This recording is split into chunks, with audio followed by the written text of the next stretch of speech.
Akmikindo TV, kami kembali berbincang dengan Ketua Umum Bapak Dr. Laurentius Manurung, SEMM, tentang bagaimana pentingnya seseorang bergabung dengan Akmikindo. Akmikindo, Asosiasi Pengusaha Mikro Kecil Menengah Mandiri Indonesia. Banyak hal yang harus kita tanyakan. Ini podcast yang ke-12. Selamat siang Pak Laurentius. Selamat siang Pak Hotman. Senang berjumpa karena Bapak di keketuaan Akmikindo ini terus berproses memberi pencerahan untuk anggota. Kita berbincang berfokus pada pentingnya menjadi anggota Akmikindo. Ya. Kami dengar sekarang 6.000 lebih anggota dari Akmikindo ini. Sebagaimana saya jelaskan berkali-kali dalam podcast ini, Akmikindo adalah asosiasi pengusaha mikro, kecil, dan menengah mandiri Indonesia, disingkat Akmikindo. Dari namanya sendiri bisa kita lihat bahwa ini adalah kumpulan, himpunan, asosiasi dari para pengusaha mikro, kecil, dan menengah. Kenapa sih harus saya dirikan ini, kami dirikan ini Akmikindo? Akmikindo visinya adalah untuk mewujudkan para pengusaha mikro, kecil, dan menengah bertumbuh berkembang dengan produk yang berkualitas dapat bersaing di tingkat nasional maupun internasional. Dari visi ini kita jelas seseorang pengusaha yang masuk ke organisasi ini akan didorong dia bertumbuh berkembang dengan produk yang berkualitas dan bisa tidak hanya masuk di pasar domestik tapi juga pasar dunia atau go internasional. Akmikindo ini didirikan memang oleh para founder, pendirinya adalah bertujuan mulia agar para UMKM di Indonesia tidak lagi hanya pemain lokal tetapi juga pemain yang dalam skala dunia. Kalau kita melihat ada istilah UMKM naik kelas, visi ini sebenarnya lebih jauh daripada UMKM naik kelas. UMKM naik kelas itu mengandung dua arti, dari sisi kuantitas bahwa dia naik kelas dari mikro ke kecil, dari kecil ke menengah, dan juga itu kualitas daripada produknya harus naik dan juga harus memenuhi standar-standar internasional. Nah, inilah saudaraku UMKM, hal yang pertama saya sampaikan, Akmikindo itu adalah asosiasi para pengusaha mikro, kecil, dan menengah. Apa keuntungannya seseorang bergabung dengan Akmikindo? Karena orang juga tertarik karena ada manfaatnya, Bapak. Akmikindo ini fungsinya ada 4. Pertama adalah fasilitator. Kita akan memfasilitasi, Akmikindo akan memfasilitasi seluruh kebutuhan dan permasalahan yang dihadapi oleh para UMKM. Apa misalnya permasalahannya? Permasalahannya sulit dia mendapatkan izin lokasi. Akmikindo akan datang untuk memberikan dukungan. Ya. Permasalahannya misalnya adalah kesulitan untuk pendanaan, untuk biaya operasional juga biaya pengembangan. Akmikindo hadir untuk mendukung pendanaan. Para pengusaha mikro, kecil, dan menengah ini juga kesulitan untuk meningkatkan skill maupun manajerialnya. Akmikindo hadir di sana. Kemudian yang keempat, kami sulit untuk memasarkan produk kami. Kami sulit untuk memasarkan. Di mana ini Akmikindo hadir dengan fasilitas yang sudah kita siapkan. Yang kelima, UMKM itu juga harus mempunyai jaringan yang luas. Jadi dengan masuk dia dengan Akmikindo, dia mempunyai jaringan seluruh Indonesia, bahkan di luar Indonesia. Kelima inilah kita fasilitasi. Fungsi yang kedua adalah menggerakkan. Jadi dia udah ini, UMKM ini kita gerakkan supaya dia tidak hanya pemain lokal, dia juga bergerak kepada pemain-pemain yang sifatnya regional maupun internasional, tentu dengan bimbingan. Kita akan bimbing di sini, kita akan latih di sini. Yang ketiga adalah pembinaan. Kita bina supaya UMKM ini, anggota kita ini tidak hanya tidak lari ke sana ke sini, kita bina. Kalau dia usaha misalnya kuliner, kita coba bina dia supaya dia kuliner terus dan dapat berkembang. Kalau hari ini dia hanya satu daerah, bisa di 2 daerah, ke 3 daerah. Kita fasilitasi itu. Yang keempat, kita monitor. Jadi mereka nanti tidak kita lepas, kita monitor sampai di mana pergerakannya. Apakah mereka sudah dari mikro ke kecil, dari kecil. Keempat fungsi inilah yang kita harapkan dapat mendorong anggota Akmikindo ini mendapatkan keuntungan.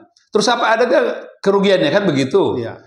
Karena Amikindo tidak menerapkan ada di iuran anggota atau kewajiban-kewajiban yang berkaitan dengan biaya, ya tidak ada kerugiannya. Karena begitu dia masuk di dalam website kita, mendaftar secara online, dia otomatis mendapatkan berbagai fasilitas tadi. Memang nanti ke depan, kalau mereka sudah berhasil kita bina, kita gerakan, kita dorong, kita fasilitasi, kita harapkan mereka memberikan kontribusi pembinaan. Jadi artinya, kewajibannya hampir nggak ada, haknya yang banyak. Itulah manfaatnya. Ini organisasi memang kita desain untuk itu. Mohon maaf, bukan seperti organisasi lain. Begitu daftar, ada kewajiban membayar iuran tahunan, ada kewajiban membeli pakaian seragam, ada kewajiban untuk pembayaran untuk kartu anggota, dan sebagainya.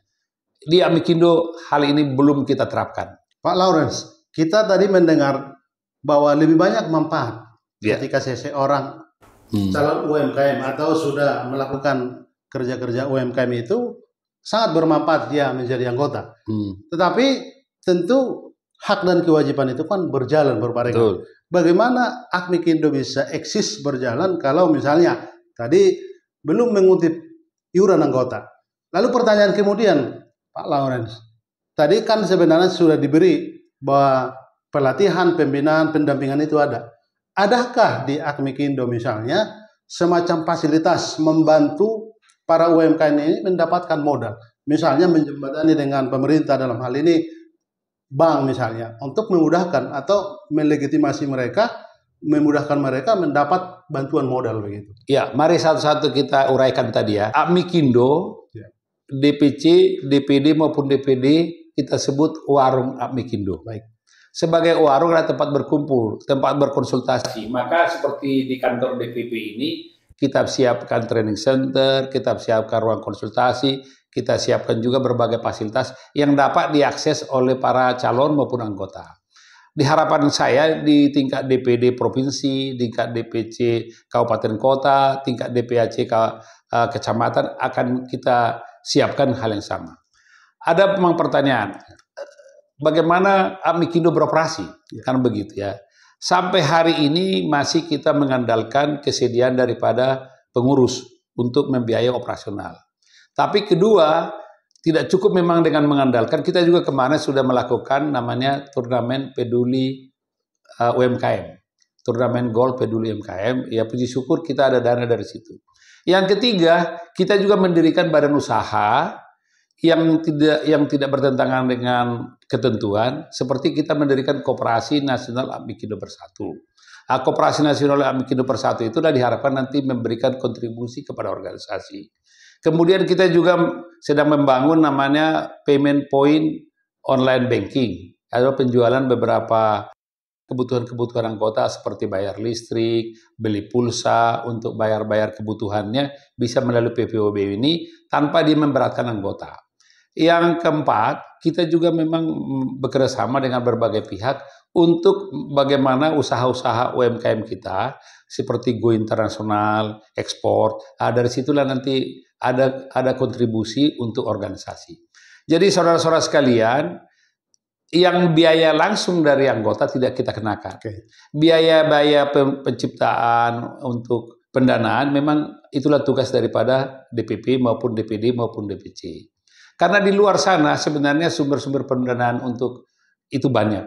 Kembali ke salah satu, apa sih manfaatnya tadi? Apakah saya kalau menjadi anggota bisa mendapatkan dukungan permodalan? Dukungan kalau saya berusaha mau mengembangkan ada pesanan besar, sedangkan saya tidak ada modal. Saudara-saudara UMKM, di sinilah saudara bisa berpartisipasi untuk mendapatkan fasilitas itu. Karena Amikindo sudah bekerjasama dengan lembaga perbankan, baik itu BUMN maupun non-BUMN, dan juga lembaga-lembaga penyedia dana lainnya. Mereka dengan senang berhubungan dengan Amikindo karena Amikindo mempunyai kredibilitas yang tinggi, sehingga mereka berharap dengan menyalurkan pendanaan melalui Amikindo, anggota Amikindo, maka tujuan sasaran daripada penyaluran dana itu akan tercapai. Menarik sebenarnya yang dijelaskan Pak Laurentius tadi.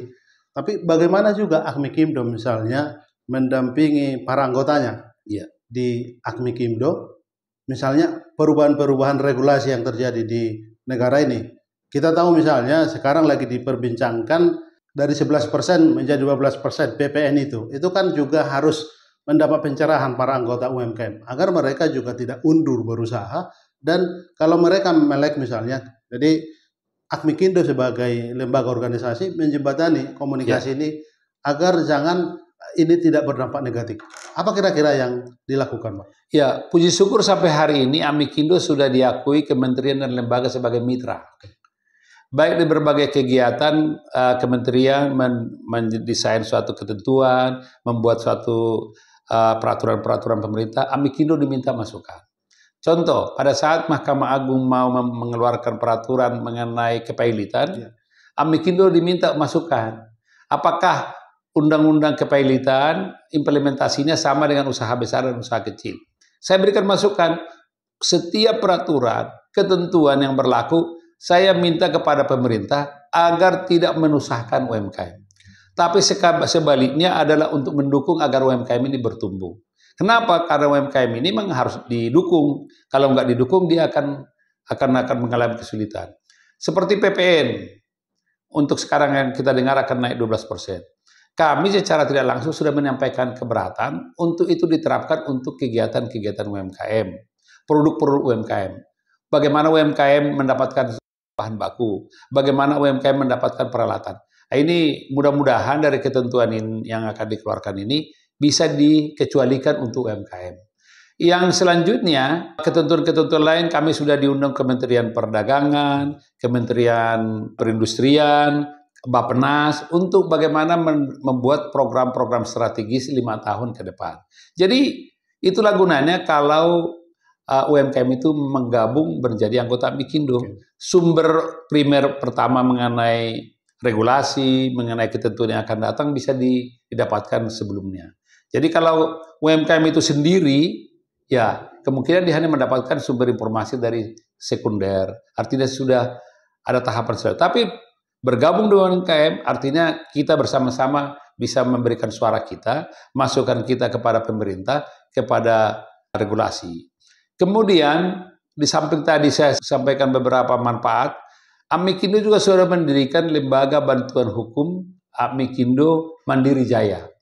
Ini tujuannya adalah mengadvokasi, memberikan dukungan terhadap para anggota kita apabila mengalami kesulitan atau dia berusaha untuk melakukan kerjasama dengan pihak-pihak lain. Agar melek hukum ya? Agak melek hukum. Jadi tidak lagi dipersulit, tidak lagi artinya diperdaya, karena kita nanti akan memberikan dukungan-dukungan itu. Di samping itu, agar Amikindo anggotanya berkualitas, diakui keberadaannya, Amikindo juga sudah akan mendirikan lembaga sertifikasi profesi. Kita akan sertifikasi nanti para anggota kita dengan biaya tentunya yang jauh lebih murah, karena dari kita untuk kita. Itulah sebenarnya yang kita harapkan anggota Amikindo bergabung dengan kita, pasti dia akan lebih berhasil dibandingkan dia berusaha sendiri. Kami sudah lama juga dengar Pak Lawrence, Ketua Umum dan Sekjen terutama sering diundang menjadi pembicara di berbagai lembaga pemerintah. Itu artinya asosiasi ini kan legitimate, legitimasinya diterima bahwa ini juga bagian dari memikirkan kepentingan UMKM.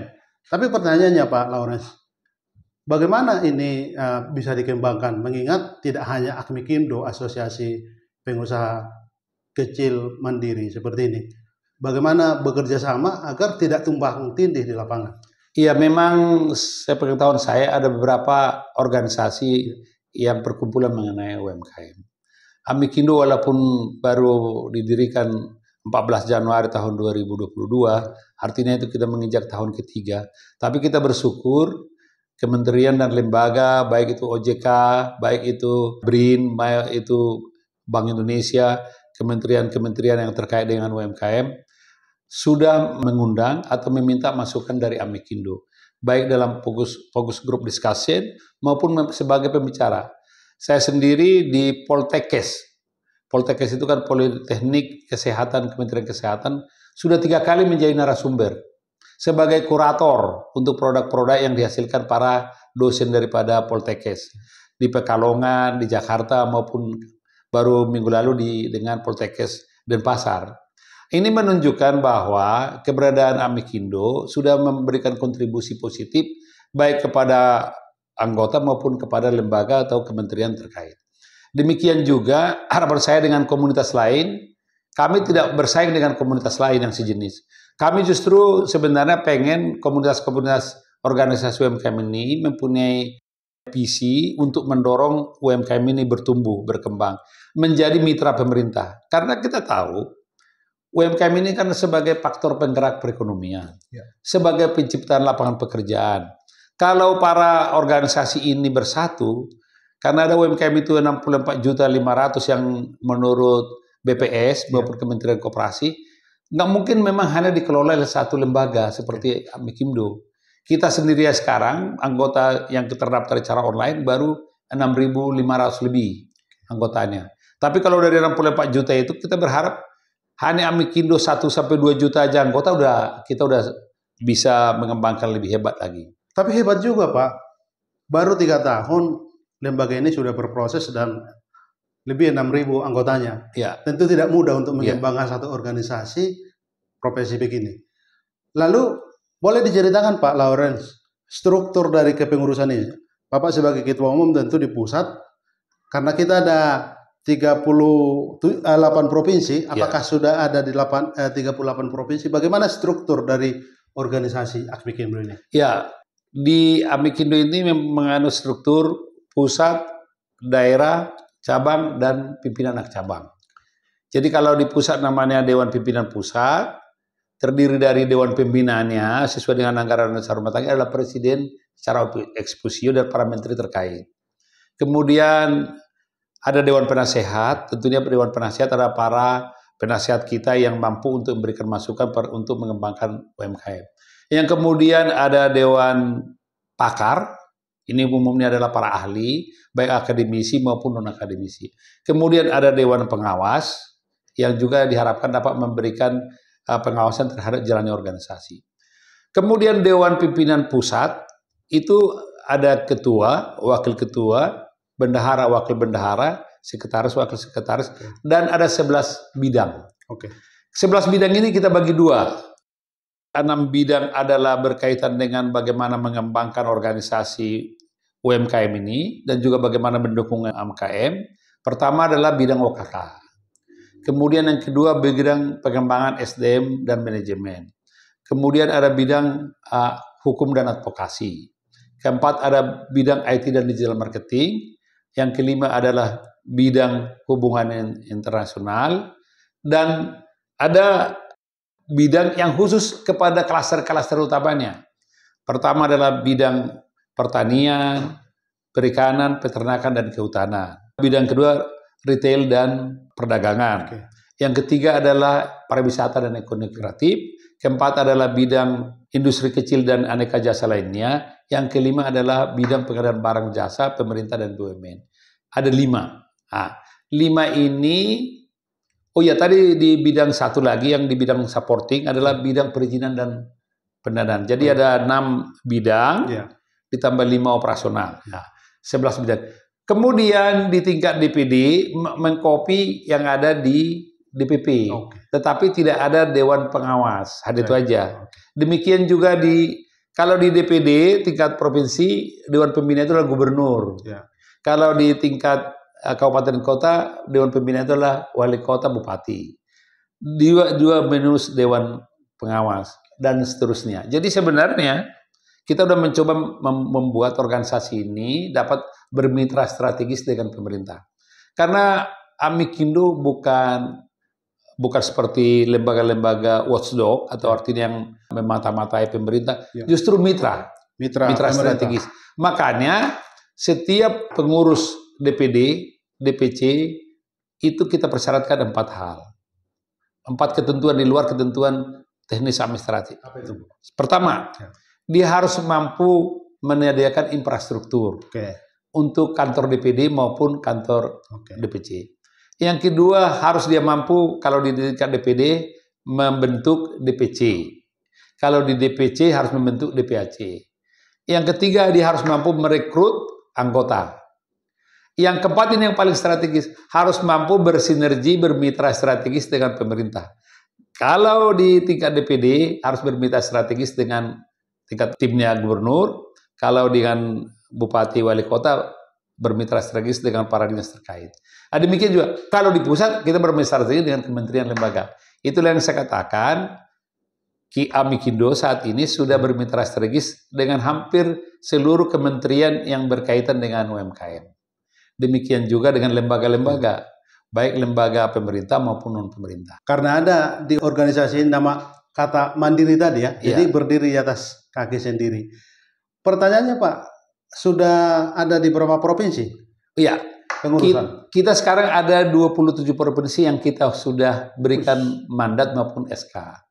Tetapi memang yang sudah dilantik baru 10. 10 DPD.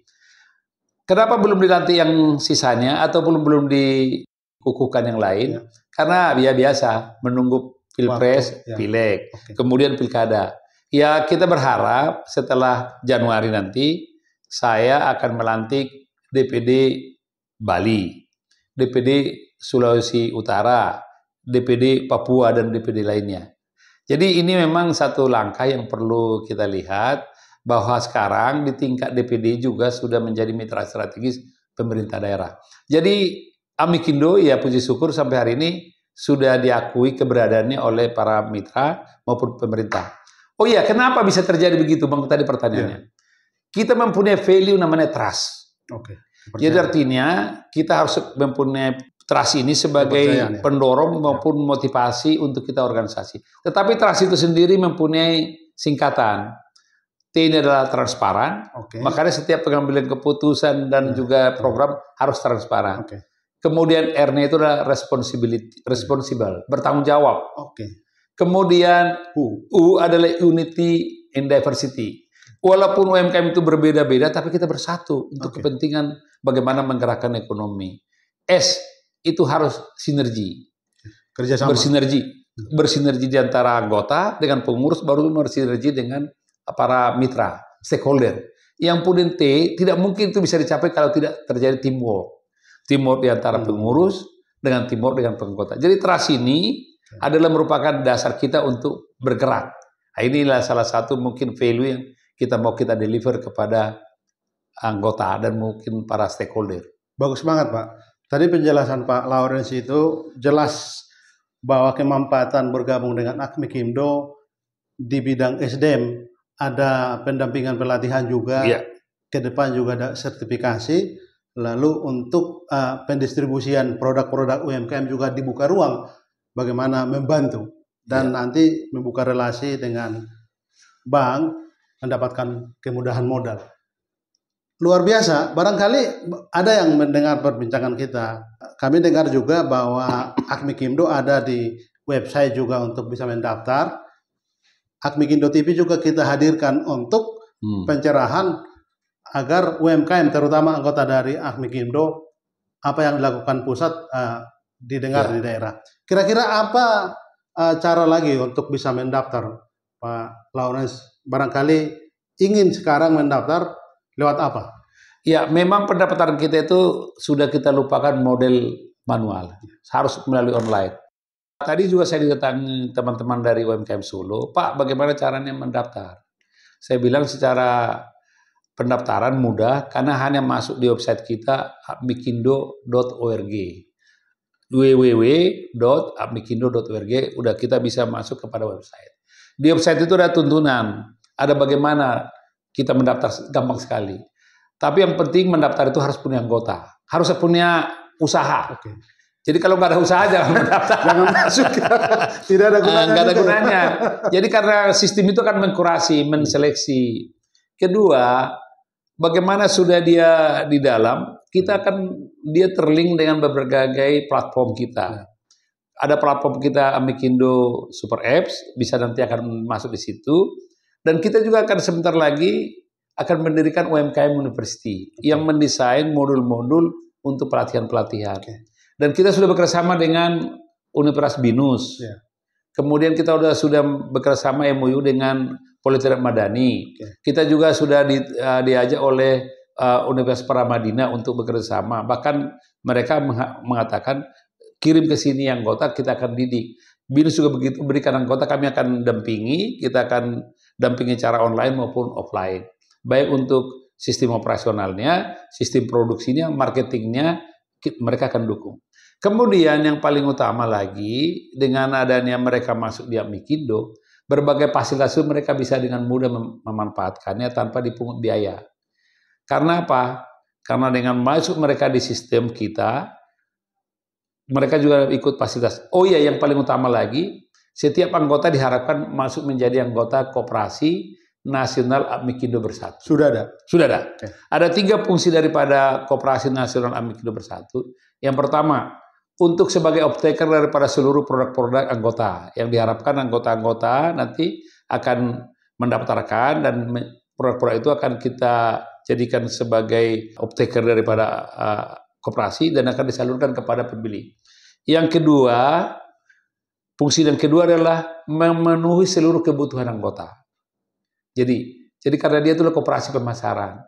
Yang kedua ini harapan saya, misalnya klaster pertanian, butuh pupuk, butuh alat-alat pertanian, butuh bantuan-bantuan untuk bagaimana supaya hasil pertanian meningkat. Kita siapkan. Kemudian yang ketiga adalah koperasi ini karena untuk anggota boleh memberikan dukungan permodalan, makanya fungsi ketiga adalah memberikan dukungan permodalan melalui simpanan sukarela. Ya. Jadi di koperasi itu kan ada 3 simpanan, simpanan pokok, simpanan wajib, dan simpanan sukarela. Jadi seperti ini sebenarnya mengarah pada crowdfunding. Nah, jadi nanti para anggota memberikan uangnya di dalam koperasi, itu nanti akar koperasi akan menyalurkan kepada para anggotanya. Ini menurut ketentuan boleh, bukan koperasi simpan pinjam. Artinya dari kita untuk kita. Demikianlah sebenarnya manfaat ini diharapkan para anggota UMKM yang menjadi anggota Amikindo bisa mendapatkan berbagai kemudahan dan juga fasilitas. Publikasi kita ini atau bincang-bincang kita ini Pak, untuk orang tahu kemanfaatan dari Amikindo itu sendiri. Tapi kembali pada karakter setiap orang kan berbeda-beda meresponi. Barangkali ketika mendengar langsung juga mencari dan ingin mendaftar. Yang lebih bagus sebenarnya kan dia mempelajari apa sih lembaga ini. Kami dengar ada satu momen yang bisa juga menjadi dasar seseorang ingin bergabung dengan Amikindo. Di awal tahun depan kami dengar Amikindo akan rakernas. Barangkali ini juga penting dijelaskan. Karena sebagai organisasi kan ini terus berproses. Kerja-kerja dari Amikindo ini jelas begitu. Jadi memang tadi untuk mengetahui Amikindo bisa dilihat dari platform website kita. Kemudian dari medsos. Di medsos kita ada IG, Instagram, ada Facebook, ada TikTok. Ini khusus untuk mengelola ini, DPP merekrut tim khusus IT. Anak-anak muda ya? Anak-anak muda, termasuk hari ini. Kemudian Amikindo TV. Nah, ini Amikindo TV ini kita akan diharapkan para calon anggota Amikindo, para UMKM bisa memahami, melihat.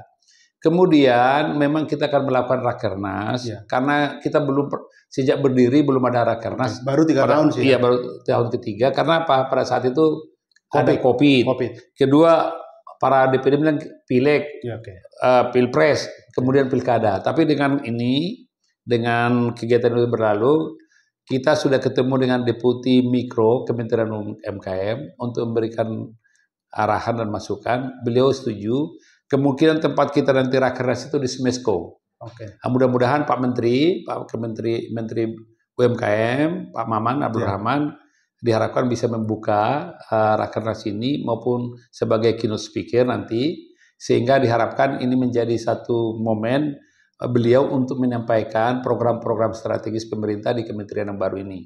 Dan harapan saya memang Amikindo dalam keberadaannya sangat bermanfaat kepada anggota dan diharapkan harus bermanfaat agar para UMKM ini tidak menjadi hanya retorika, tetapi betul-betul pelaku-pelaku usaha yang mandiri tadi bertumbuh berkembang. Jadi 2 minggu lalu saya diundang oleh Lembaga Pengembangan Masyarakat Fakultas Ekonomi Bisnis UI. Saya dipertemukan dengan UMKM dari Korea Selatan. bagaimana pemerintah Korea Selatan membina UMKM? Ya memang agak berbeda dengan di UMKM di Indonesia. Di sana UMKM itu sangat diperhatikan. Contoh ya yang bisa kita lihat, dana pengembangan pembinaan ataupun pendanaan untuk UMKM di Korea itu 80% dari total kredit yang ada disediakan pemerintah.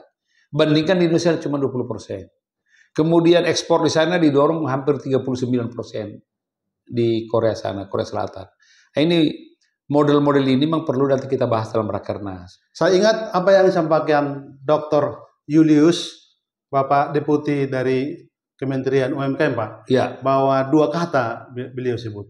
Korea Selatan itu bisa berkembang UMKM-nya karena sumber daya manusianya yang sama teknologi. terdidik, tercerahkan, lalu dengan terakses teknologi informasi.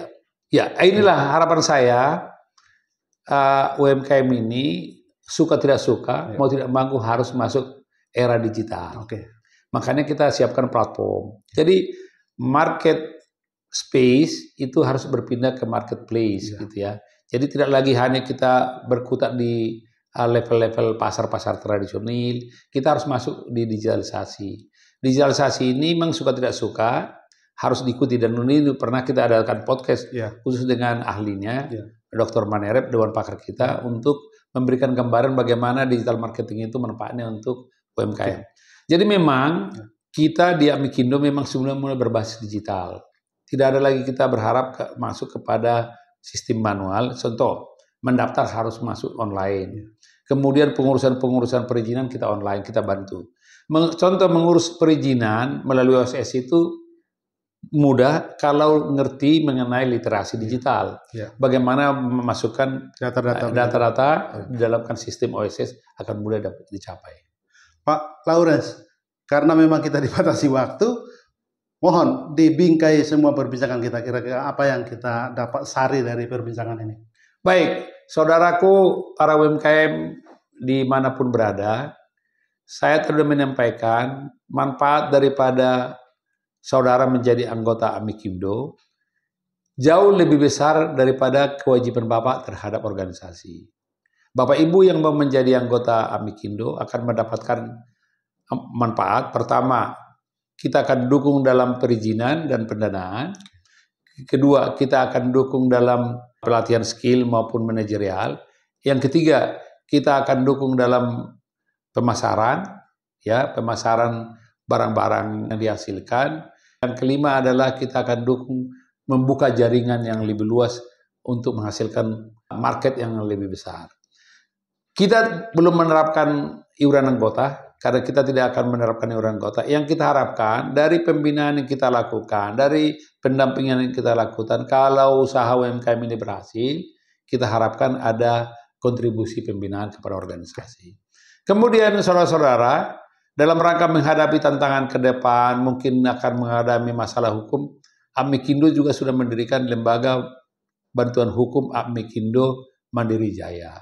Di samping itu, untuk mendapatkan kualitas daripada usaha-usaha, kita juga sedang mendirikan lembaga sertifikasi profesi di samping UMKM University. Jadi dengan demikian, harapan saya sebagai Ketua Umum Amikindo, para UMKM yang menjadi anggota UMKM akan mendapat kemudahan dan manfaat sehingga dalam berusaha akan terlindungi, akan terdorong, akan termotivasi untuk berusaha lagi.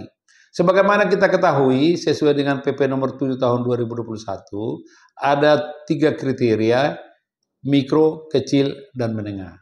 Dan dari 3 kriteria ini, hampir 97% adalah mikro. Maka para anggota mikro, usaha mikro yang ada di seluruh Indonesia, silakan mendaftar kepada Amikindo melalui website, melalui DPC maupun DPD setempat. Saya kira demikian Pak Hotman. Harapan saya dengan bincang kita ini, keraguan para calon anggota mudah-mudahan bisa dihilangkan bahwa Amikindo hadir adalah untuk UMKM, bukan mencari keuntungan, tetapi adalah memajukan UMKM di Indonesia. Baik Pak, terima kasih. Sahabat Amikindo, barangkali sebagai humas kami juga perlu garis bawahi apa yang diperbincangkan, terutama Ketua Umum tadi, bahwa sangat bermanfaat menjadi anggota Akmikimdo. Tadi sudah disampaikan bisa mendaftar berbasis lewat web www.akmikimdo.org, bisa juga lewat saluran channel YouTube ini, bisa dikomentari, nanti kami bantu untuk didaftarkan atau dibantu pendaftarannya. Saya kira itu yang bisa kami highlight perbincangan ini. Terima kasih Pak. Terima kasih. Dr. Laurentius Manurung SEM.